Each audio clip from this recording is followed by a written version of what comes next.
Hello po, good morning sa lahat. At hindi po tayo gaano makalabas ngayon kasi maulan na umaga po kaya dito muna po tayo sa bahay, magkwentuhan muna po tayo. Ako po ay nagbabasa ng herbal books at napag-alaman ko po napakaraming dapat malaman sa kapaligiran natin. Kung minsan, yun pong mga gamot ay nandiyan lang pala sa ating kapaligiran at tumutubo lang. Kagaya nga po ng nasabi ko po sa inyo na ang dandelion ay isa rin po itong gamot. Binabasa ko po yun at masyado po akong na-amaze sa, sa, sa benefits po ng dandelion. Bukod sa nagbibigay po ng fiber yung flowers, makakain mo po yung salad na sa dahon po na pwede pong kainin. At importantly po yung pinaka the best po na part niya ay yung root na pwede nating gawing tea na kung saan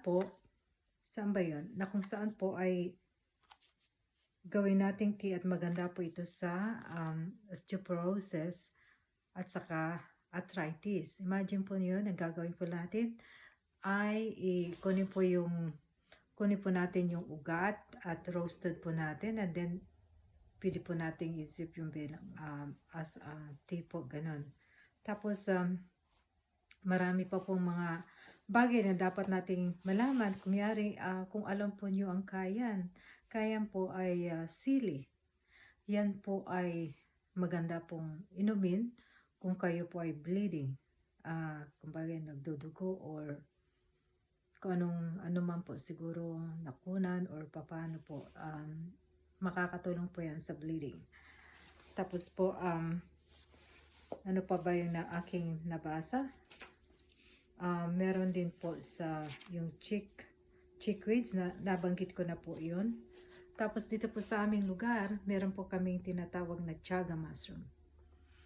Yung chaga mushroom po ay napaka mabisa po ito. According po dito sa The Lost Book of Herbal Remedies na aking binabasa, ay ito po ay maganda sa mga may cancer. All cancer, treatment for cancer of all types, including Hodgkin disease.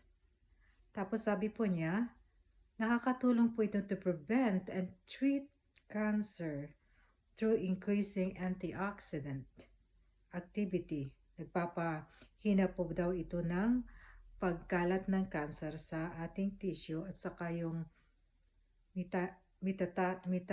metastasis. Ano ba yan? Oo.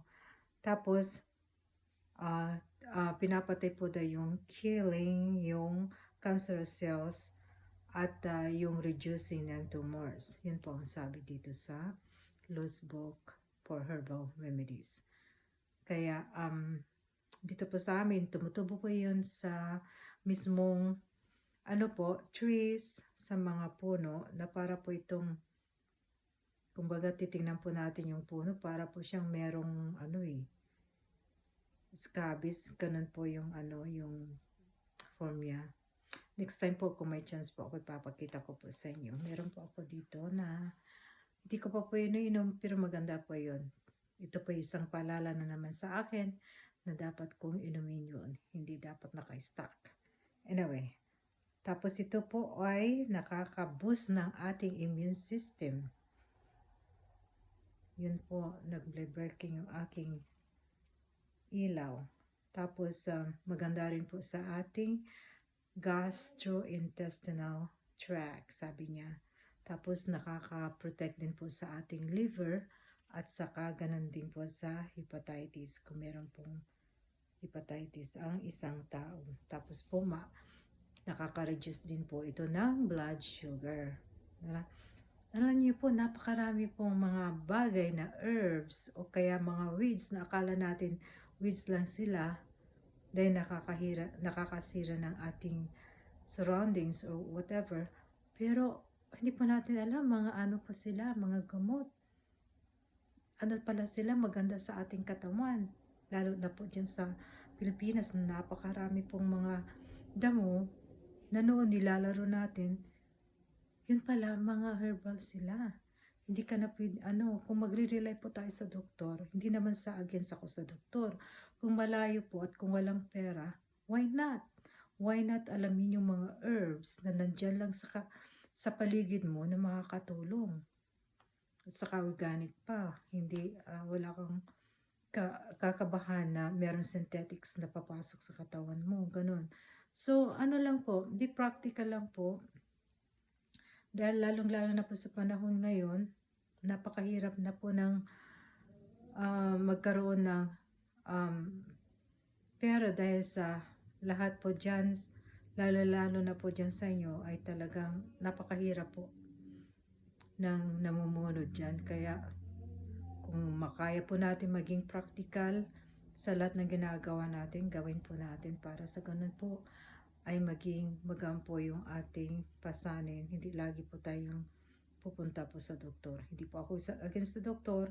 Ito po sinishare ko lang po para lang po sa practical purposes. Thank you po naman, Hami. Usap tayo next time po. God bless everyone. Bye-bye po.